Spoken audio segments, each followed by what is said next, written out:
Kitty, 17, of Blackstone, Massachusetts, went to feline heaven on June 11, 2011, after a successful life of stardom and destiny.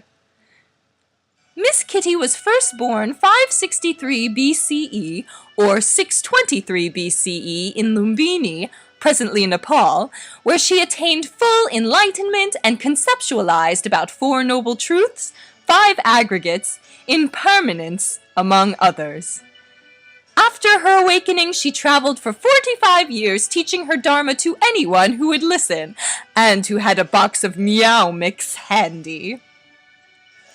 A few decades later, Miss Kitty took up carpentry, fasting, and ministry. She also began holding dinner parties with her 12 closest friends. Well, 11 closest friends. One guest in particular had grown tired of Miss Kitty's bland wine and wafer course, and so Miss Kitty, a trusting young spirit, encountered betrayal at a young age, leading to a brief death between 30 and 36 CE. However, to her ex-bestie's surprise, Miss Kitty rose from the grave on Easter. Never underestimate Miss Kitty's love for Cadbury. In the late 1400s, Miss Kitty began exploring under the bed, the snow on the porch, and various western trade routes. Miss Kitty's 4 voyages across the Atlantic initiated the process of Spanish colonization, which foreshadowed the European colonization of the New World. If it weren't for her sense of adventure, North American wildcats would have had to wait years for just a scent of catnip. During her artistic years, 1564 through 1616, Miss Kitty spent some time in England, where she worked as a poet and playwright. Though her plays have been translated into every major living language and performed more often than those of any other playwright, Miss Kitty hated the life of a starving artist with hollow cheekbones and mangy fur, and decided to leave this dreadful one for a new. Miss Kitty began her life in the western United States around 1788, where she joined the Salmon Eater tribe because of her love for fish. Luckily for Miss Kitty, she had studied the language Shoshone and, in turn, was selected to be a tour guide for a couple of America's most famous explorers. She did such a great job, not getting anyone killed or lost, the National American Women's Suffrage Association adopted her as a symbol of women's worth and independence. During the first part of the 1900s, Miss Kitty developed the theory of general relativity and received the 1921 Nobel Prize in Physics.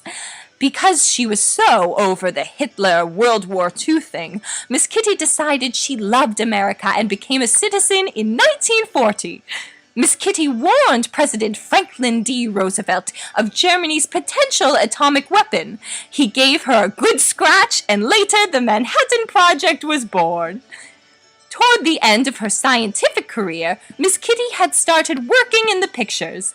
She signed a contract with MGM, who didn't know what to capitalize on with her, as she was too old for child roles, too young for adult roles, but had a pair of whiskers that would knock your socks off. After putting her in a blue dress to blur her facial features and giving her a song that would forever impact American entertainment, Miss Kitty was a big success and went on to receive an Academy Award, Golden Globe Award, a few Grammy Awards, and a special Tony Award. She married 5 times and accidentally killed herself in 1969. Miss Kitty took the oath of office on August 9, 1974, after a hot mess of a president resigned. As our 38th President of the United States, Miss Kitty signed the Helsinki Accords, marking a move toward detente in the Cold War. Miss Kitty's presidency was short-lived, however, her life was not, as she lived longer than any other U.S. president, dying at age 93.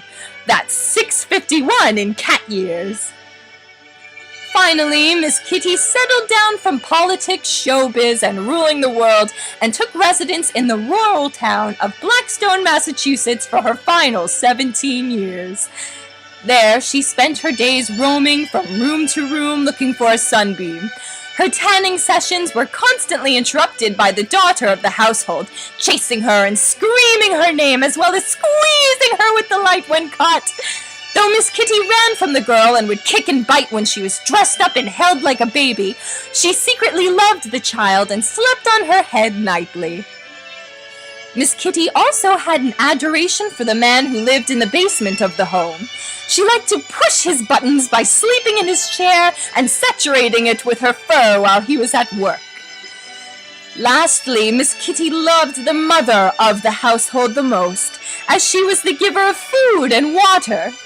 Miss Kitty showed her love by vomiting all over the home, particularly on new carpets, and leaving decapitated mice outside her door. Miss Kitty also looked up to the mother's mother, Margaret the Great, as she was the giver of treats.